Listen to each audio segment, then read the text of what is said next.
Trumpet sounds of golden harps. I saw in a Zion these crystal balls of lightning, thundering different sorts. 420 Haitians around these. Trumpet sounds of golden harps. I saw in a Zion these crystal balls of lightning, thundering different sorts. 420 Haitians around these parts. Trumpet sounds of golden harps. I saw in a Zion these crystal balls of lightning, thundering different sorts. 420 Haitians around these parts. It was very cloudy, earthquake over the north and the south side. Seraphim, thrones and a ark. I'm a melanin in a my cerebral spark. Eyes behold King Selassie, the almighty monarch with dominion, double-edged sword well sharp. I read them sailing a Vatican art from far out. Wailing souls are rotting. Don't fall in a valley of the bloodbath. Trumpet sounds of golden harps. I saw in a Zion these crystal balls of lightning, thundering different sorts. 420 Haitians around these parts. Trumpet sounds of golden harps. I saw in a Zion these crystal balls of lightning, thundering different sorts. 420 Haitians around these parts. I know arrogance, all of the folly get all those arrogance. Only rejoice in thoughts, good memory. In the files of a cash, angelical food served in a calabash. Black jungle, Maxigan, Aquadash, Sacanalo. Keep a eye in dark one movement. Plants of the highest of ash all over the premises, the mineral I wash at you. Trumpet sounds of golden harps. I saw in a Zion these crystal balls of lightning, thundering different sorts. 420 Haitians around these parts. Trumpet sounds of golden harps. I saw in a Zion these crystal balls of lightning, thundering different sorts. 420 Haitians around these parts. The green grass turning parts of my rust. Enter the great seas of that liquid brass. Gold scepter, place where the liquid stars ancestors seated around and a laugh. Such joyful feeling, the smoke no cough. I licking Rastafari around. Trumpet sound. I licking Rastafari around. Trumpet sound. And then me hear when the cherubim sound, hear them sounding. Trumpet sounds of golden harps. I saw in a Zion these crystal balls of lightning, thundering different sorts.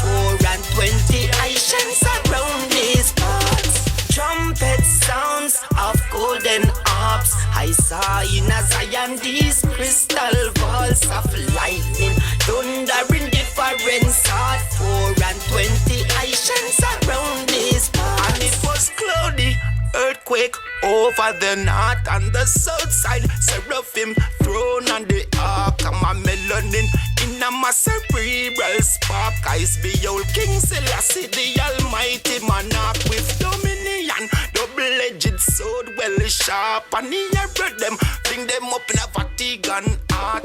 So far out, wailing souls are rotting. Don't get caught up in a the bloodbath of the Trumpet sounds of golden harps. I saw in a Zion these crystal balls of lightning, thundering different sorts. 420 Haitians around these parts. Trumpet sounds of golden harps. I saw in a Zion these crystal balls of lightning, thundering different sorts. 420 Haitians around these parts.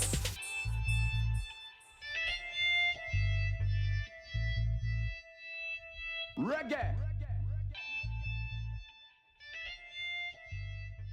Yeah, man. Yeah, man.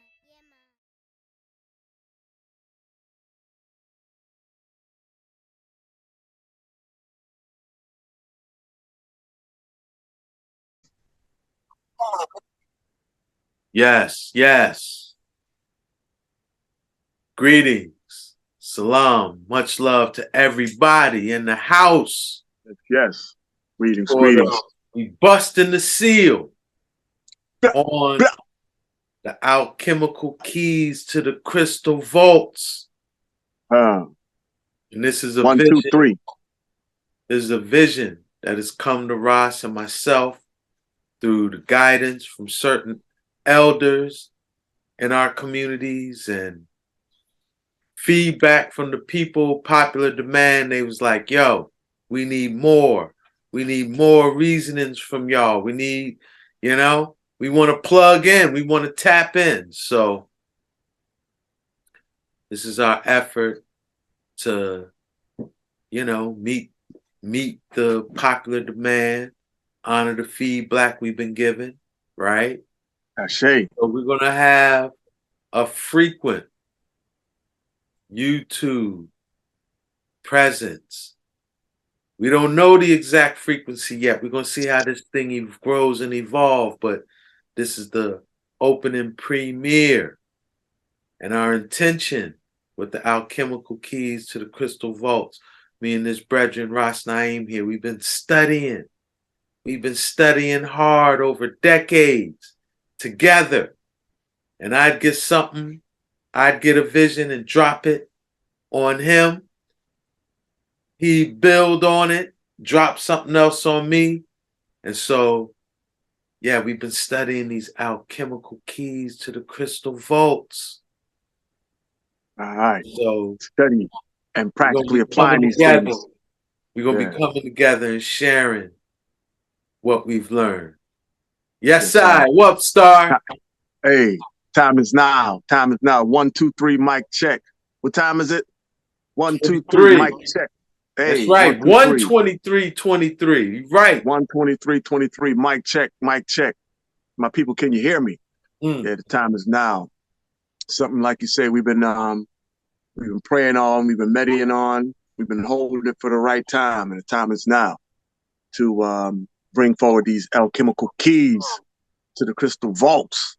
You know, yeah, these little small segments of sharing, because like really something you and I have been doing, like you say, for the last 20 some odd years. And when we got started at this, man, it wasn't in style. It wasn't right. the end thing. It was a hard sale, brethren. It was a hard sell, bro. We was kind of, you know what I'm saying, trodden some untrodden roads. Yeah. You know? But here it is, man. The market is damn near saturated with wire wrappers, stone healers, and Reiki masters and the like, which is a good thing, you know, which is a good thing. It's a part of the healing of the nations.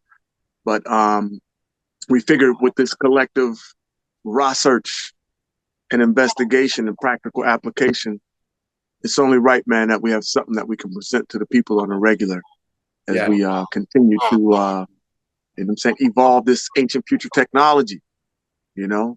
So that's what it is. The Alchemical Keys to the Crystal Vaults, episode 1. Episode 1. And I do believe you are my elder, so with your permission, man, I'm going to go ahead and block a sound and get the frequency right before we proceed forward. Of course, Star. All right. So, yeah, we're giving glory unto word. We're giving glory unto sound. We're giving glory unto power. We're giving glory unto the I Want. We're giving glory unto the Holy One of Creation, Emperor Haile Selassie, Jah, Rastafari, King of Kings, Lord of Lords, conquering Lion of the tribe of Judah. Elect of thyself, light of the world, Haile Selassie. So we're giving thanks for this day, for the many blessings and the provisions, for the love, the guidance, and the protection all around Baltayanai. Yes, sir. We're thankful for this day. We pray it be a strengthening unto we, all of we, body, mind, and soul. We give thanks for our ancestors, for the generations of blood, sweat, and tears, which give us strength in these times to stand in the light of the Most High. We give thanks for we elders, wise minds, knowledge and understanding, guiding I and I through these times. Yes, sir. We give thanks for the youth them. Their life and love is a light and hope. for redemption, liberation, repatriation in the sight of the Most High. And we give thanks for I and I, divine unions, I and I divine unions, Alpha and Omega, that ancient matrilineal system. It is the foundation upon which I and I stand in the name of the Most High Jah, Rastafari, Emperor Selassie, Divine Empress, Mama Miga, Empress Menin, Sheikh, Amen. Yella. Yes, I. So it go.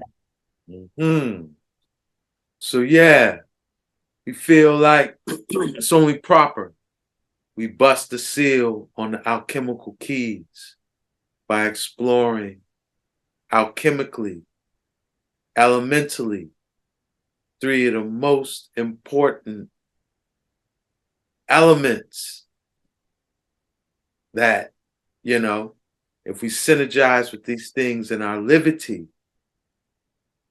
health and wealth, manifestation potential, endocrine system balance, like you can't go wrong. And that is the melanin affinity trinity. The melanin trinity of affinity, King. Show you right. Yes. Say it right. That's right. The melanin trinity of affinity. The melanin trinity of affinity. So I think we need to cover some of them words, man. We can't presume everybody knows what synergy means. We can't really presume that everybody knows what affinity means. We probably can assume that most folks know what trinity is, but, you know, like we say, word sound is power. So what are we talking about when we're talking about synergy? When you say synergy, syn means S-Y-N. Syn means together, right? See. Energy is potential. Right. So the idea of synergy says if you have one energy potential and the next energy potential, right? Yes. If you use those two energy potentials separately, it'll create a certain amount of potential, right? Right. But if you take one energy potential and another energy potential and work with them in sync. Yeah, lined up, organized, right? Then the energy potential that's afforded to you is quantumly greater. Quantitatively greater, yes. Enormously greater than if I took that one energy potential to the other and used them separately. Right. Right? So that's the idea of synergy. See, and like how we can visualize that. Let's say the community wanted to go out and clean up the litter in the community, right? If they met in a park and someone coordinated their efforts, you take this block, you take this block, and, you know, set it up where everyone was working together, the neighborhood would get cleaner a lot more efficiently, a lot quicker, you know, and a lot more thorough than if they just put out an announcement, hey, clean up the neighborhood. And the same amount of people that would have worked with that coordinator in the park, same number of people go out. But guess what? Areas are going to get missed, right? Right. It's probably going to take longer. Who's going to be the mind to know, like, yeah, this, we are finished because everything is done. Right. Order of importance. And right. So, yeah, how we can account for everything. So if we work synergistically,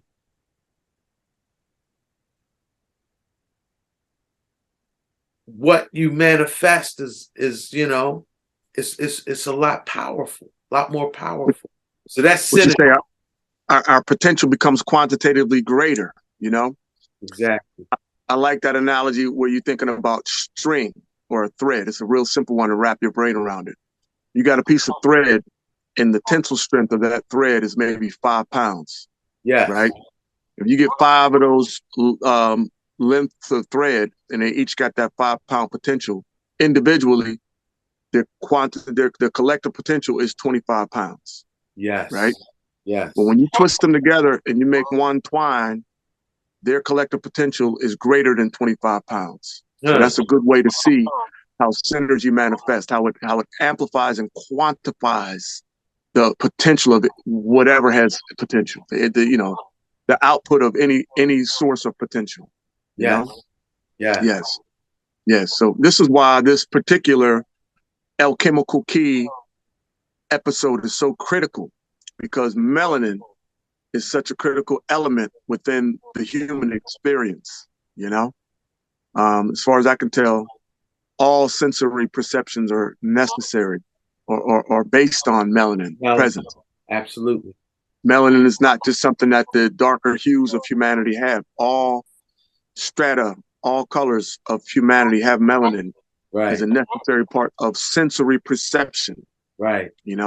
Taste, touch, smell, sight, sound is all contingent upon functional melanin in your body, But there's other perceptory experiences within the human experience that exist beyond what they call the senses, the realm of nonsense, what we call it. Intuition and clairvoyance, clairaudience, prophecy. You know what I'm saying? Communication with your ancestors. A lot of this, the Western world want to dub it as what? Nonsense. Right. They can't quantitatively measure it, But for those of us that know, melanin is critical in that. I love that way you term that, nonsense. Melanin is a critical key to the nonsense that they don't want us to have no part of, But that is so fundamental to the part of our being that lives beyond the realm of sensationalization, right? That's another word, sensationalization. This is what the Western world do as far as snatching the attention of the multitudes. Sensationalize, saturate your 5 static senses with all kind of debauchery and other kind of, mix up and mess up, keeping us from our highest levels. And it really is in those higher levels of reasoning and meditating and creating and aspiring that the intuition start kicking and the ancestors start talking. Right. The higher forces start funneling through. Right. So that's what we're saying, like melanin is critical to all of that as well. Yes.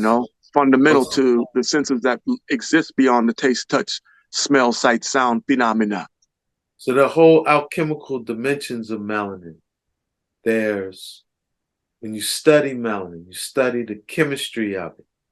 There's 3 key elements: carbon, sulfur, and copper.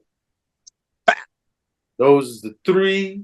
When you study melanin, those are the 3 key elements that make up that pigment, right? That magical molecule within I. Right. The magical molecule within I. Magical molecule. So if it's carbon, if there's more carbon than anything else, a person melanin is a carbon-based molecule. Yes. Black, they'll be richly melanated. There's more copper. If copper is the predominant element, that person's going to be red. That person's going to be ruddy. And if sulfur is the predominant element, a person's going to have a golden hue. If you see elemental sulfur, it's yellowish, right? And all 3 of those alchemical elements are represented in the mineral kingdom. A lot of crystals, carbon, copper, or sulfur. Many crystals have at least 2 or 3 of them combined. And what we found is when we synergize the carbon-rich, copper-rich, sulfur-rich crystals with our melanin, Oh man, the energy potential to manifest, to heal, to, like you say, have that sensory perception, quantumly greater. And that's really the foundation of a lot of the works me and you do. This Absolutely. simple idea of synergizing the trinity of copper, sulfur, carbon stones in something that, you know, can activate and empower our melanin. Absolutely. Absolutely. Heighten our connections with our ancestors and the angelic beings that are on our side, want to see us succeed, you know, like more time was happening. We getting these messages and these downloads, and just through the nature of attention and distraction culture, more time than not, what? Connection failed. We offline, connection failed. They can't get us online. They can't, we're not receiving the message. We're not opening up the email, you know, the spiritual email, the thing just We going on open offline. because Our we Wi-Fi, offline. yeah, our Wi-Fi We is messed up. preoccupied with the game. Preoccupied with the game, bro. We immersed in something else, and we ain't even open up that email. You know what I'm saying? Yeah. But when we are intentional, you know, and when we are doing the daily work, we're looking for the signs, we're recognizing the totems, then it's to our advantage to be nurturing the melanin, you know, working this melanin trinity of affinity, working in other what do we call it, like ancient future technologies, particularly sacred geometry, you know, working the sacred geometry. So show the people what you're talking about, Star. Well, sacred geometry, we're talking specifically about Platonic I'm even solids. saying pull out some of your trinity of affinity. Oh, okay. Let the people see that, man. All right, so here we go then. One of the primary combinations we deal with when we're dealing with the melanin trinity of affinity, carbon-rich shungite. Shungite is at the top of the list. Boom, bap. Original rap techniques on shungite. Yeah. Shungite is 100% carbon. Superconductive carbon, King. Superconductive carbon. Because carbon is typically like an insulator, right? That's right. Carbon ain't going to conduct no electricity. Most things we experience with carbon do not conduct electricity. If they're carbon rich, it's like rubber, plastic, wood. Wood, right. You know, these insulators for the most part. Yeah, these carbon rich materials usually do not conduct. But shungite not only conducts, which means it'll let an electrical current move through it, but it offers zero resistance. No resistance. No resistance. Zero resistance. You know, the formula for current is what? Amplitude times voltage. But you also got to factor the resistance, right? That the medium that current's moving through to get that C, like how much current is coming. Right. Whatever amplitude and voltage that current starts with going through shungite, it's going to end with the same. You know? Right. They don't offer no resistance. Yes. Yeah. And so at what speed does a conception or a thought pass through our mind, brother? And that's faster than the speed of light. So when we're dealing with melanin, which is critical to every part of our body, our central nervous system, you know, and you're dealing with shungite, which is superconductive, and more than just its superconductivity, its property, its attribute to extract toxins out of the environment that it's in. Right. You know, extract. Can I build on that real quick? Just throw in there. They say shungite does to air what charcoal does to water. Yeah.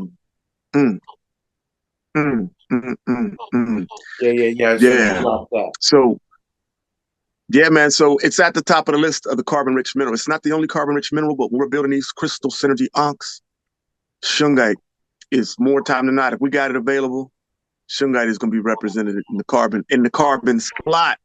Okay. You know? Yeah. So Okay. shungite is up in there. Are there Carbon any rich. You other also got carbon stones you like to work with? yeah, absolutely. The nickel iron meteorites. Oh, you can't Carbon? lose. Huh? The nickel iron meteorites got carbon in them? Yeah, they got carbon in them. They're not just nickel. Yeah, those ones, especially the ones that's like highly magnetic. They stick to those high powered magnets. Yeah, man. It's basically crystallized iron coming Interesting. from outer space. You know what I'm Yeah. saying? When they cut them things open, bro, it's like grids. It's like you looking at the inside of a crystal. It's what it is. It's ancient crystallized iron that's been traveling through outer space for time immemorial. You know? Yeah, And carbon rich. so that says that carbon is a part of the fabric of what we call outer space? Absolutely. Huh. Absolutely. Absolutely.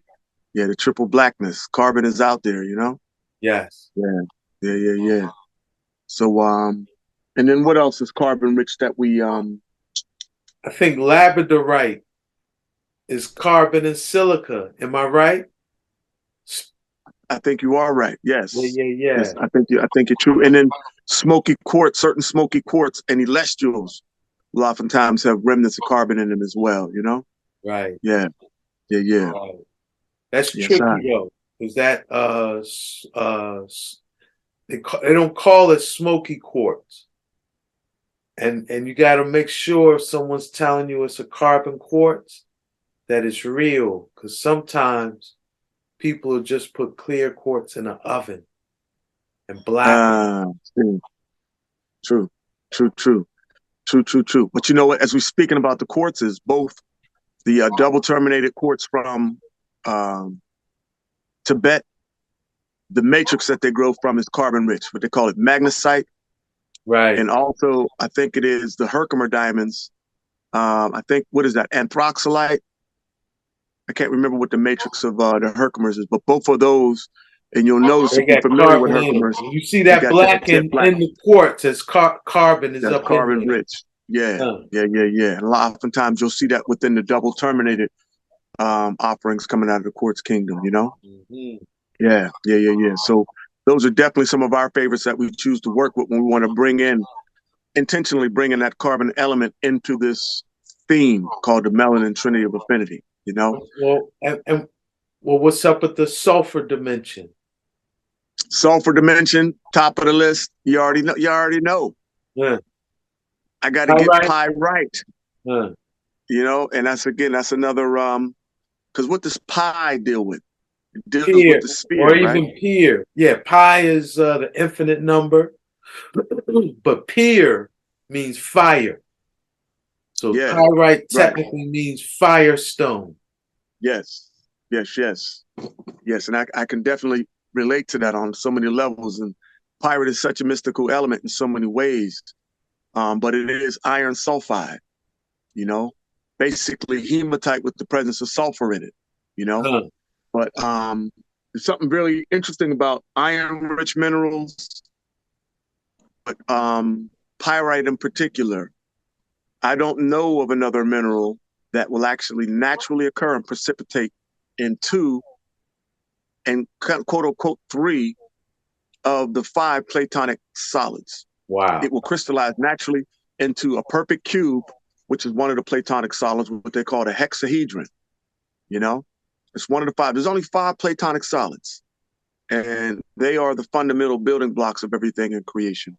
No matter what dimension you're working in, whether you're in the physical dimension, whether you're in the dimension of sound or light, you're going to see this mathematics emerge again and again. You know, these particular shapes.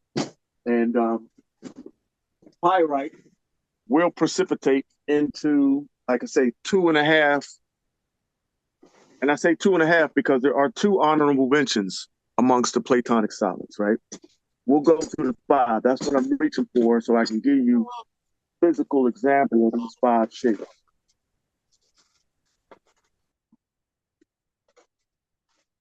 Something I've observed with pyrite too, how the sulfur has an affinity with melanin. Yes. And the iron has affinity with the blood. Mm. Pyrite is it's they call it fool's gold, but it's really I would consider it wise man's gold. You Yes. know, because Yes. it's one that's going to alchemically activate stronger blood and enhance melanin, Mm. Would you say it's kind of got that effect of almost like a self-cleaning oven with melanin, huh? Absolutely. When we study what sulfur does in the body, it's the heat regulator, right? And like our cells, let's say our cells get toxic. How do they clean themselves?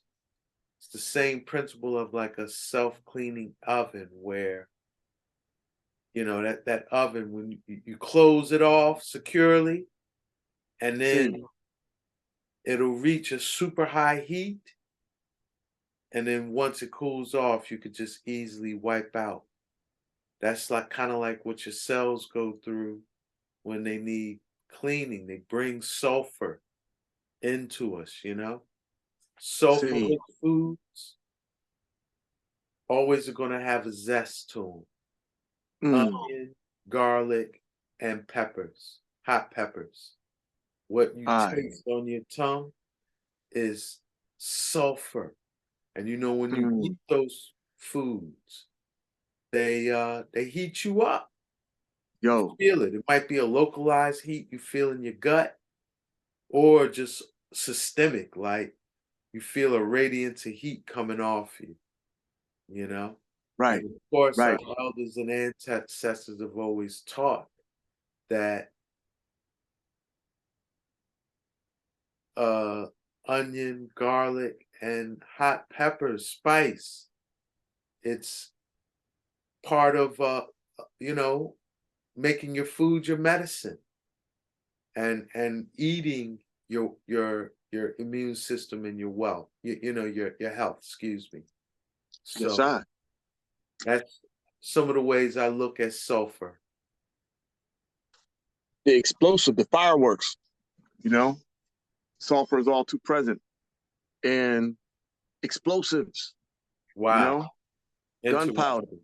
Yeah, sulfur is a critical element for that combustion factor, Yes. All right, but to my point about these Platonic solids, right? 5 of them. The tetrahedron represents the element fire. 4 sides, each side. 4 faces. Each face is 3-sided, basically like a 3-sided pyramid. The tetrahedron, right, represents the element fire. The hexahedron is a perfect cube. 6 faces, each face 4 sides, represents the element earth. The hexahedron, and this is one of the 2 crystallized shapes that sulfur will form in. Sulfur will naturally, I'm sorry, not sulfur, but sulfur actually will when sulfur crystallizes, but pyrite will crystallize in a perfect cube. This one has been cut and or polished. This is naturally occurring, and it's not perfect. You can see it got a little growth coming off of it, another little cube growing out of it, but it's naturally occurring. This was not cut or polished, so pyrite will precipitate naturally. It will crystallize into a perfect cube, which is one of the Platonic solids, right? Very interesting, but we're not done there. The octahedron, and this one is not perfect. It's got this little bar here. Perfect octahedrons ain't gonna have that. Diamonds will crystallize in octahedrons. Fluorite will crystallize in octahedrons. But basically it is 8 faces, each face triangular sides or 3 sides, almost like 2 pyramids bottom to bottom. The octahedron, I believe, is representing the element air. I always mix up the octahedron in this one as far as elementary. One represents air, one represents water. I think the octahedron represents air. This one is called the icosahedron. It's 20 faces, all triangular. representing the element water, the icosahedron. That's number 4. Element number 5, the dodecahedron. 12 faces, each face 5 sides, like pentagonal, right? And this is pyrite, again, crystallizing naturally in the dodecahedron. So just going through all that to really emphasize how special of an element pyrite is. What you call it, the wise man's gold? Yeah. Because these elements, Platonic solid wise, they are the fundamental building blocks of everything in creation. They are the shapes of manifestation. Right. You know, so we can use them in our craft, whatever it is that we do that's manifest wise, whether you're a musician, an artist, whether you are a developer, you know, a designer, you're manifesting.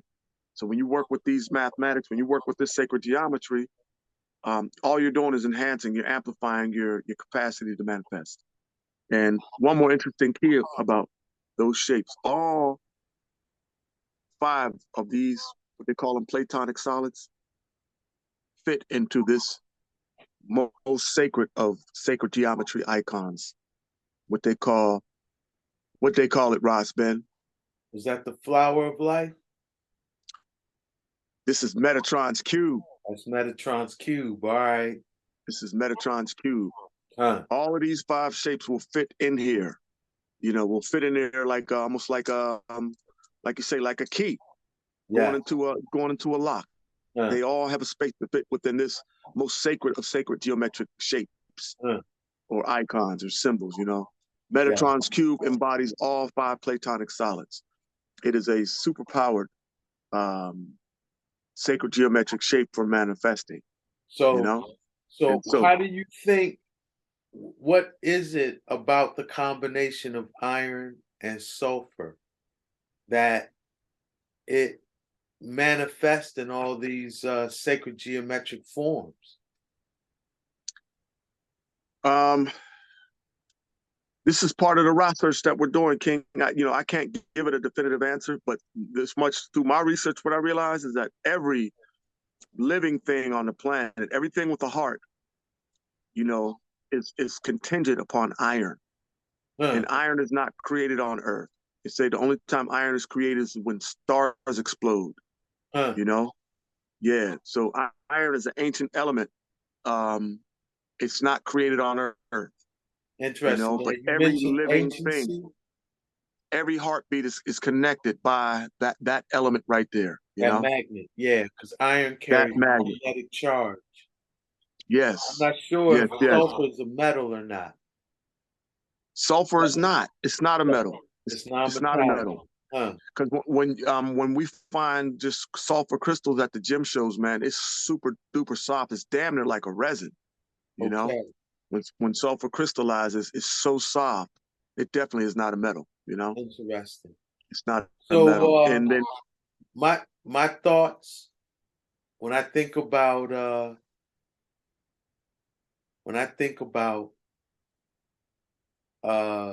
Platonic solids, right? That's a tessellated thing, meaning all the space inside of it is used to its optimum. You know, like you can't fit nothing else in that space because it's so well tessellated, right? No wasted space. And no gaps. What does that tell me? That when you find a Platonic solid expressing as a crystal, that crystal is probably very old. It's ancient because it's like the elements had enough time to settle into a space where not one more molecule of it could fit, you know? Yes. So that's my thought on Platonic solids. And like why is that important? They represent that perfection that comes with just being for a long time, ancient time, you know? Yes. Refinement at a high level. Refinement at a high level, yes. Yes. And so And so now, that third element, what's that? Or before we move, is there any other sulfur-rich stones that is a oh yeah, go-to oh for yeah, you? oh yeah. So pyrite, definitely a favorite. We work with it extensively. Azurite is sulfur rich. It's a deep Turquoise, royal right? blue. Deep royal blue. That's not Lapis copper and lazuli. carbon?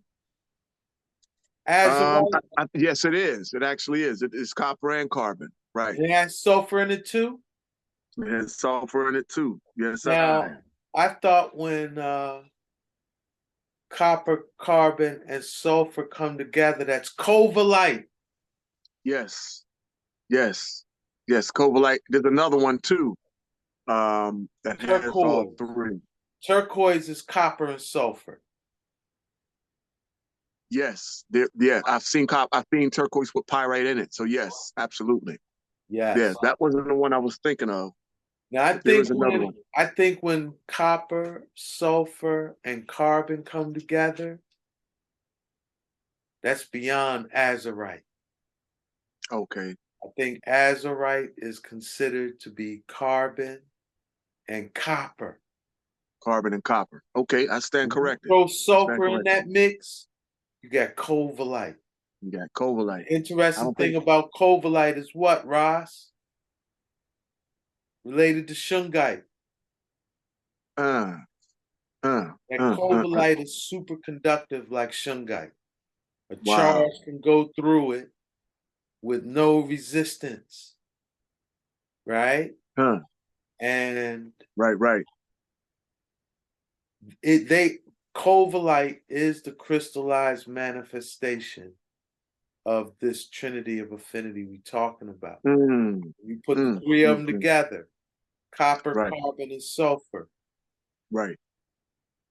This combination, because melanin is superconductive, offers no resistance to energy moving through us. That's why we could think and act simultaneous, you know? Right.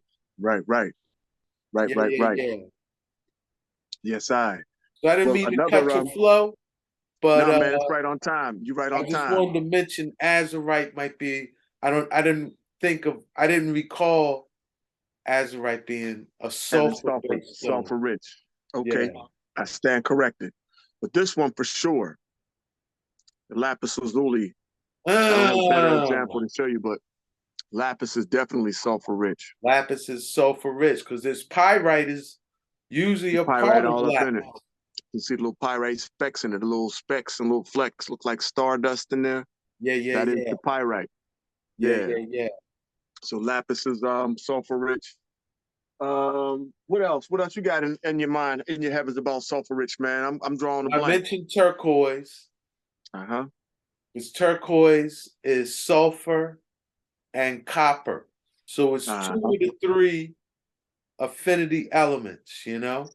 Yes, I. Yeah. And then elemental sulfur, that yellowish rock. Right. I don't know if it's a crystal. It will crystallize, but it's so soft, man. It's like you could scratch it with your fingernail. Sulfur is one of the soft. I think crystallized sulfur might be softer than talc. And it can't be softer than talc because talc, I think, is the softest element. But sulfur might be 1 or 2 on the Mohs scale, huh? Sulfur is softer than selenite, you know? Wow. Yeah, it's super soft, man. Super soft. Yeah. Yep. But element number 3, which is really element number 1 as far as I'm concerned. And the main element that I've been working with, element number 1, is copper. Hydrogen. And you said sulfur's number 3?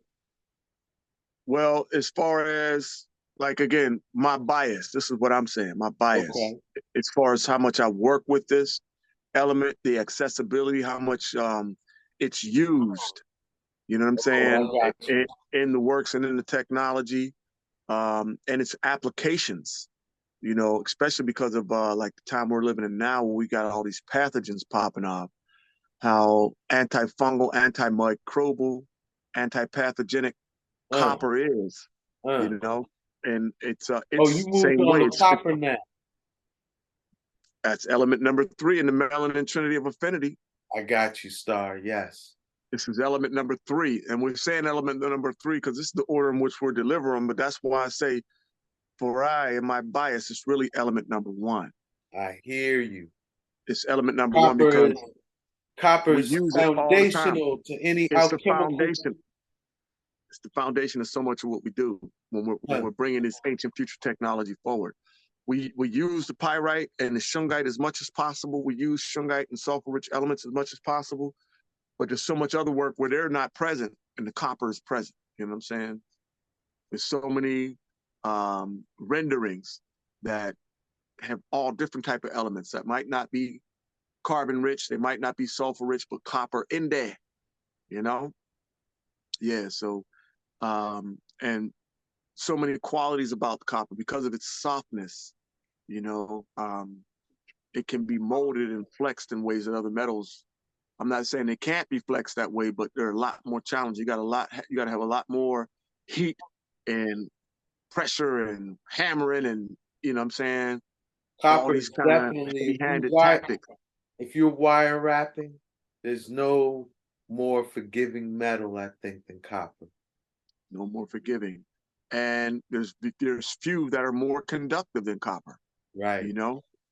And one of the things that really stood out with me is I was going through the conversations with Ogo Tomele, you know, a little segue into your most recent release, The Knowledge of the No Mo. The way they reference copper and speak to copper almost is like precipitated sunshine. Right. You know, or precipitated like celestial waters. Yeah, man. Like copper just it just has some copper.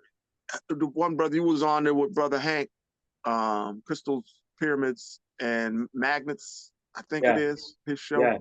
And there was a brother on there, and he was talking about copper and all of its attributes. Brother Abdul. Yeah. Brother Abdul was speaking almost like how copper really is like a goddess. Yeah, I was going to say, all of its. As you said, I was about to say this brother almost worships copper. Venerates copper. He honors the sacredness in copper, yes. Hey, the first age, right? Don't they call it the Copper Age or the Bronze Age or something like that? Right. Yeah. You know what I mean? So now, what's the most basic ore of copper? I wonder if people know that. The most basic or the most common copper ore is green with laces in it. Green with swerves. Swervy, lacy. Everybody deals with it if they in crystals, but they might not know it's the basic ore of copper. This is what the wires look like coming out the earth before it's refined. This is called malachite. Malachite. And that's copper oxide. It's the most common and the most pure ore of copper. Malachite. And now you spoke about turquoise. You see that they're close cousins. They're cousins. They in the same family. Turquoise is. But malachite is damn near pure copper. Malachite's pure copper. Turquoise is copper sulfide. All right. Then bring up your azurite.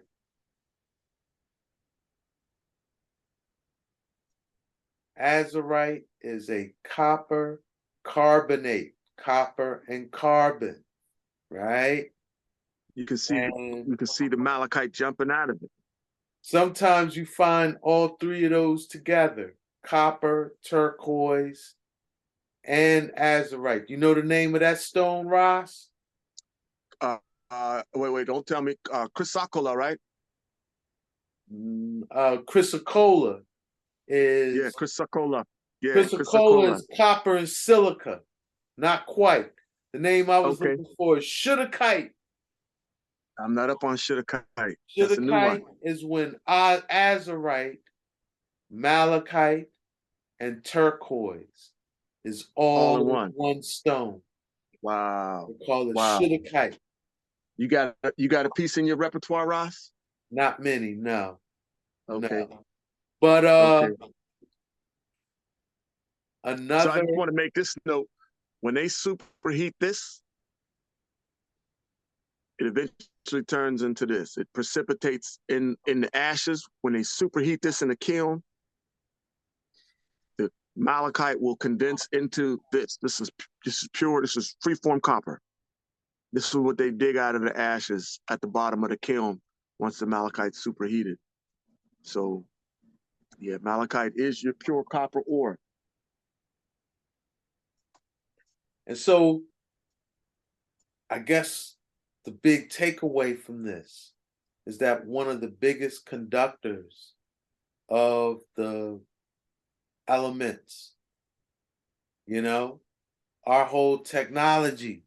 If you got electricity running through your house, you got copper pipes, a whole bunch of our industry and technology, copper. The foundation of the Foundation. what they call it, what is it called? The Industrial Revolution. Exactly. And It's this built on same the back of element, copper. the same Yeah. elements in our melanin. Yes. So important. And so you take these three elements and what do you do with them, Ross?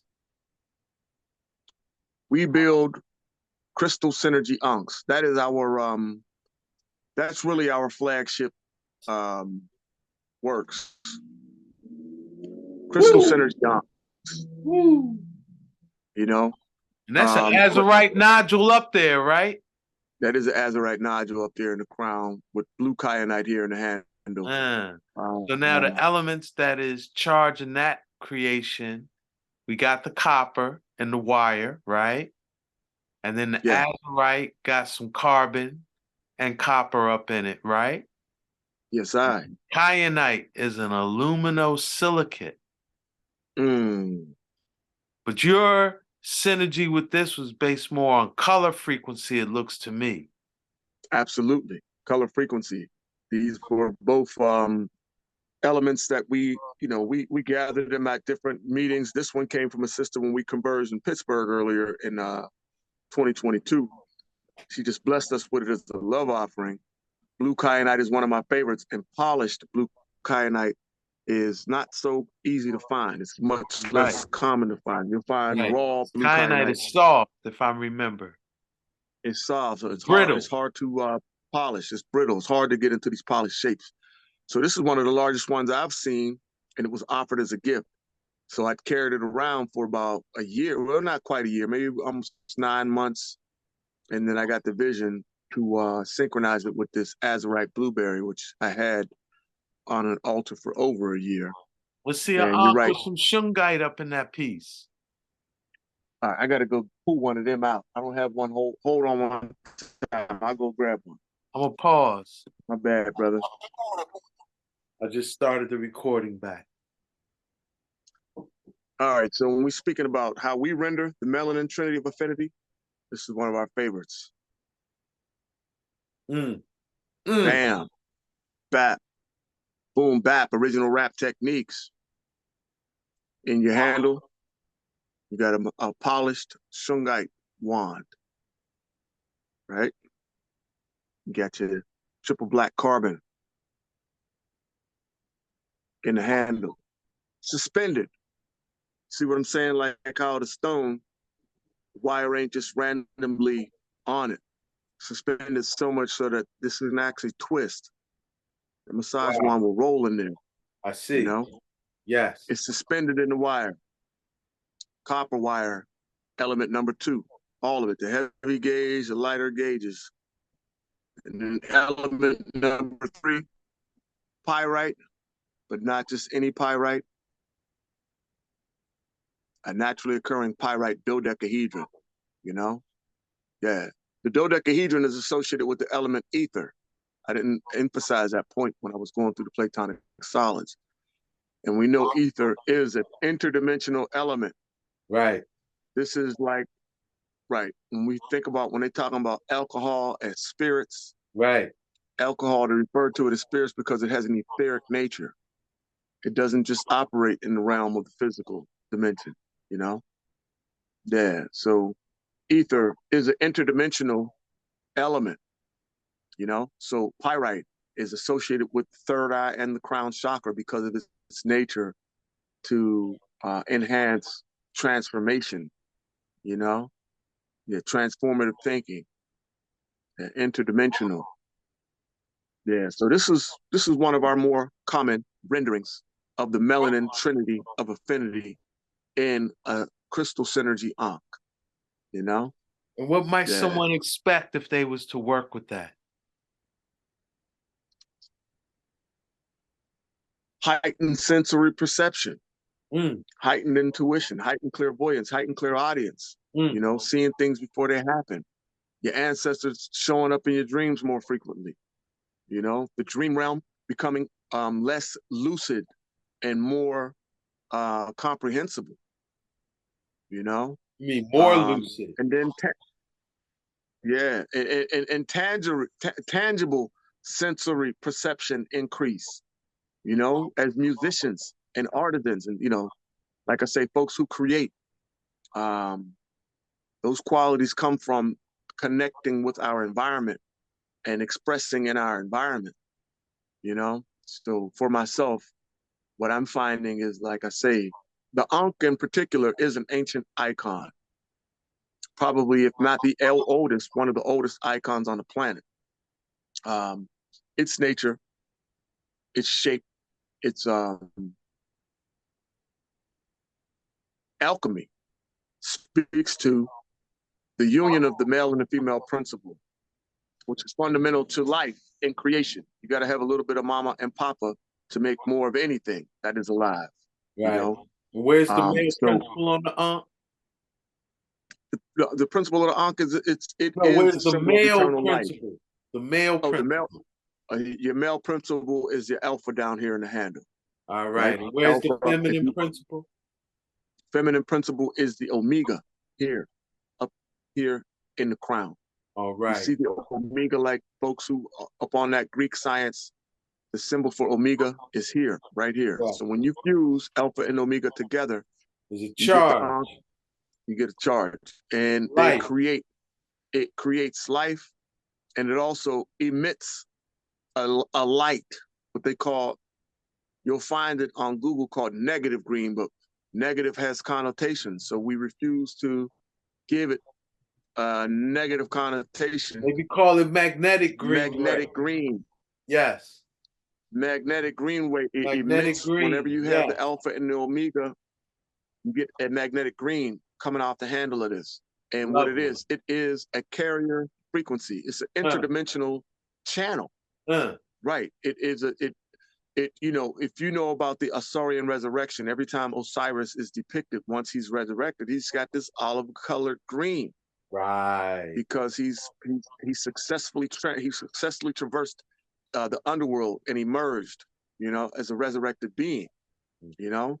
So that negative green or magnetic green ray is a channel that offers us a direct connection between us and our folks that's on the other side. And so that raises a natural question for me, Ross. What you got? Would this magnetic green ray come off of an Ankh regardless of the material that it's crafted from? Now, magnetic green or negative green is invisible light, so we can't see it. Okay. It doesn't bounce off the earth like most of the other light spectrums. It passes straight through lead. So the only way they even pick it up with modern science is with this these meters. The science is called radiesthesia. And so they can pick up negative green or magnetic green with the meter. And they pick it up in abundance at certain sacred spots, especially where the ley lines are, where the sacred mounds are, those medieval churches in Europe, and Stonehenge, the Giza Plateau, Teotihuacan in Mexico, you know, all these sacred if plateaus. You go there with this meter, you're going to pick up abundance of negative green. Interesting. You're going to pick it up in abundance, yes. But so they also negative pick it up green, off the what they would call magnetism? Like if you could see the color of magnetism, would it be this invisible green light? what I would say is, you look at seraphinite, it looks like it looks like it's in the magnetic green spectrum, and it is magnetic, you know. Seraphinite, you know, which is iron baked inside of silica, right? More or less. Iron baked inside of silica, superheated inside of silica. It takes on a hue that, in my eyes, looks like it's in the spectrum of what we will call negative green. But to answer your question about the Ankh, when they draw Ankh on paper with a pencil, with a lead pencil, they still pick up negative green coming off of that. That's what I was at. Yes, yes. So it's, you know, it's not based on the material. It don't got to be a complex wire wrap Ankh, you know. But however, if you got some superconductive shungite, which is going to conduct any energy, so we know if that Ankh is making magnetic green light, that shungite's going to be augmenting that thing. Shungite, the sulfur, and the fact that, like, these things, man, they're balanced in a way where it's not like random wire, you know. We proportion the wiring on them in such a way where, this one might not be the best example, but they're balanced. You know what I'm saying? We proportion it in such a way where you got the same amount of copper on one side as you have on the other, you know? Wow. You got the same amount on one side as you have on the other. So, like a tuning fork. Yes. You know, a tuning fork. So that's an Ankh imbued with ma'at. Imbued with ma'at, bro. Balance, ratio, symmetry, proportion, all these things. Every length of wire on here, the same amount of wire you got on this side, you got on this side. Same amount you got on this side, you got on this side. It's measured in proportion. The same number of coils you got on this side, you got on this side. And the stones are suspended within it. So anytime you suspend anything copper, you get amplified. You get an amplified frequency. If you think about musical instruments, like a piano or a guitar or cello or whatever, you got coiled wire in suspension. And that allows the creator of the instrument to dial in specific tones or frequencies. You know what I'm saying? And yeah, man, it's at the foundation of what the beautiful sounds, the eloquent sounds that we hear when we're listening to certain instruments carrying out their craft. So like what I'm hearing is like them Ankhs, because if I remember correctly, another translation for Ankh is like key of life, right? Or the key. Yeah, the key to life. That Alchemical Keys is the actual embodiment of the alchemical key to our life. With that melanin trinity affinity. Yeah. Yeah. Alchemical Keys. So pun intended. You know, pun intended, exactly, bro. This is what we're bringing to the people, King. These alchemical keys to the crystal vaults. And when we're saying crystal vaults, we're saying there's such a wealth in the stuff that typically we kick around and don't even pay attention to. When I peeped in your vault, what I've seen, pause, but when I peeped in your vault, what I've seen is infinite treasures, brother. Yeah. Infinite treasures. Infinite, bro. Infinite. Yeah, man. That's what we're going after. That's what we're going after. That's what it is. Yeah, man. All right. Well, hey, man, we've rambled along, bro. You know me and you, man. We be on here all night. Man, we chop it. That's what I'm saying. We chop it up for hours. That's what I'm saying. I think this would be a good point to seal. Well, we done already broke the seal. We ain't gonna seal it up. Have we bust the seal? We're not gonna seal it up, but we're gonna take a pause for the cause. Take a pause for the cause. Because we know y'all YouTubers ain't got more than an hour of attention. We know what it is. So we're gonna, honor your time and seal. Well, Ross, let's just say hypothetically, this is the first time somebody chimed on to one of these things.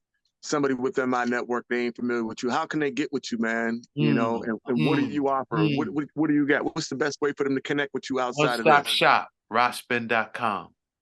Okay. All right. Okay. You got any recommendations? I'm not that one on YouTube slipping in your DMs saying you want a virtual massage. You mean IG? Yeah, what'd I say? YouTube. Yeah, no. Yeah, Yeah, there IG. are imposters on There's IG. imposters of me on IG. If someone says they're me and slips in your DMs saying they want to virtually massage you, but you got to send them some money, or they gonna give you whatever they offering, block and report immediately, please. I'm not You that say, one. Rosh, you don't got virtual massages on your website? Yo, it made me think though, like, yo, they crafty. Like, yeah. I could give 20 virtual massages a day. But no, I'm not that one. Hey, well, look, I am the one and only Rasta Man Naya, representing from this place what we call Infinite Treasures. www.infiniteTreasures.org. More precisely, you can also find us on Etsy at Crystal Unks. I'm broadcasting from this place what we call the Lab of Infinite Treasures, you know? And this is where we specialize in creating these tools and these jewels that are designed to enhance our connections with the heavens and the earth. This is just episode 1 of this thing, what we call in the Alchemical Keys to the Crystal Vaults. It is very much a play on words because so much of the perpetuity of the human race lies within the things that more time we kicking around and discarding while we chase trinkets and trifles that have no real value long term, you know? Yeah. So yeah, highly honored to be able to sync up with my key brother Ross Ben and bring forward these Mutual reasons. honor, Star. Yeah, man. I wouldn't be myself if it wasn't for you in my life. So give thanks for that, you know? Hey, that's a mere reflection, King. That's that iron sharpening iron at work, you know? Yes. Yeah, man. That's that Iron Lion from Mount Zion, live and direct, real time, you know? Yes, sir. Yeah. So I'm excited about it, bro. Look, like I said, I think we did good because you know how we do any typical time, man. We might be on the phone 2 or 3 hours, just, you know, chopping it up with nothing to prove to nobody but ourselves. Like, oh, did you notice this? Did you see that? But I think the people are ready for it, man. And I think that it's a valuable offering. So absolutely. Hey, what's the next elements we're going to chop up with the Alchemical Keys? Next elements, I don't know, man. I think as I look to my left and I look to my right, what you got in your mind? It should be a no-brainer, Star. Prophecy stones. Come on now. We got to dive into the prophecy stones. The prophecy stones. Because if you remember, there was more than once when you was like, yo, Ross, we need to do a live or we need to do something on the prophecy stones. But guess what? We didn't have none. Yeah. They came and went out of our life so quick, but we now have some. Because once we talk about them, the people are going to want them. Right. Hey, and that's what I'm seeing out the market, man, with all the stuff that be glittering and sparkling on the table. Prophecy stones don't look like much of nothing.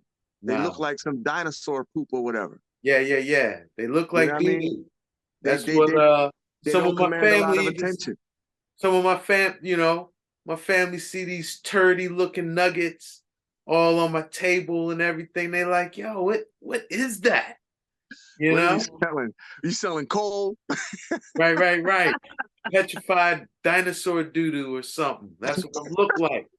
But the thing is that them prophecy stones is some of the oldest, most ancient iron on planet Earth. Hey. And they coming out of Kemet, they coming out of Egypt, Africa, they coming and out Morocco, of Africa. and they carrying an ancient vibe. And we already mentioned iron is the element that makes and holds magnetic charge, right? Yes. Right. And our memories, all thoughts, what are they ultimately? Magnetic charge. Yes. So these things, and love is a magnetic force. That's right. You know, that is associated with the heart. It's Yes. associated with the heart, King. You know, Yes. so our hearts are what really connect us one to another. Our hearticle. This is what Ma'at is telling us, that you can't really connect with people if you don't operate from these principles of Ma'at, which basically exemplify the golden rule. Treat people how you want to be treated. Yes. So them prophecy stones got all them lessons for us. Plus, what I've come to, in my humble opinion, what I say, what's up with them? They help you heal your timelines. Yes. They help you get on your redemptive timeline, no matter where Yeah. you at, what's on your heart. You Yo. work these prophecy stones with the proper intention. Oh man. Yeah. You know what they do? They pull back the veil of time, because it is relative. When you can see beyond the limitations of your flesh, and you can see however many generations of your ancestors and where you was at in that dispensation, and you can see forward into your coming generations, and you can actually engage with folks that ain't even here yet. It really asks the question, like, why do we give so much credence to time? You know, if we really are eternal beings, if the essence of who we are is eternal, why is so much stock in time? You know, you know why? We're gonna save that for the next episode. All right. Well, yes, my brethren, give thanks, man, for your consistency and your discipline as a Capricornian, right? I'm a Pisces, man. I'm all over the place, right? I have no structure and form. I'm just going with the water wherever, you know, I'm in the turbulent stream, going with the flow, right? Yeah. But you that stable foundation of a mountain, holding firm with consistency and discipline, and give thanks for that, you know? Keep steadfast on your works. Much I say to you, Star. Hey, said way, King. Steadfast upon your good works, King. You move and lucid. You like the seagrass, ebbing and flowing with the current, but your roots is firmly founded. You know, when the tempests come, you might swing left, you might swing right, but when the tide next day, I'm still here. Foundation of Dea, King. So just know, yeah, man. That's the beauty of our connection, and I think that's a big part of why, you know, man, I don't think we've ever had a squabble, brother. I don't think we've had ever had a. We might even see things the same, but we never got to no point where it's like, hey, you know what, man, I got to give you some space. Nah, you know, that hasn't been in our calculations so far. Nah, give thanks man. for that, and I don't take it for granted either. No, not at all, brother. Yes, not at all. You're certainly one of my brothers from another mother, my big brother, like none other from another mother. All right. And, I'm just thankful that we can synchronize, organize, and do these works together. So I'm excited about so what y'all look out. bring. Next episode, we going in on the prophecy stones. Be ready. You better get ready. The time is now. Time yes, is now. Sir. History, all right, mystery, my brethren. Prophecies revealed, you know? Yeah, right. That part. Bless up, King. Every time. Right. Salute. Bless.